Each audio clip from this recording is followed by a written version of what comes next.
Алдарыңызға осы жеңіс қызы Елшат қыздарыңызда ортаға алдырғым келіп отырмыз. Ағайын туыстың осы ұсынуымен осы ортаға жеңіс қызы Елшат бір ән айтсын дейді.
Бәрекелді, рахмет.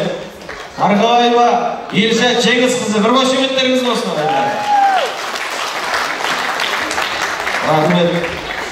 Рахмет айтыр, бәріне жинап беріп жүрем.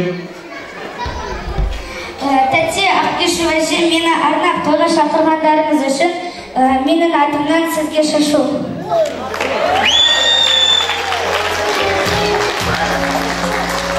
Рахмет, қысым.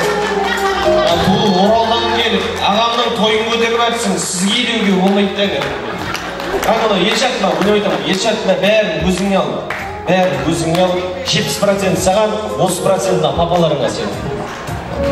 Пападан айтпайды, сөйтесің деп тұр ол. Ағелшат, жаным, өркенің өсе берсін, елдің азаматы бол, биік жұлдыздардың биігінен көріне бер жаным. Ең бірінші осы ата, мені әже деген осы епті шыны керек. Бұл кезде мамам тірі, енем тірі, сонда да әже деп айтып еді. Сол арты әже болып жатырмын, осының осы балдардың ақ тілегі шығар деп ойлаймын.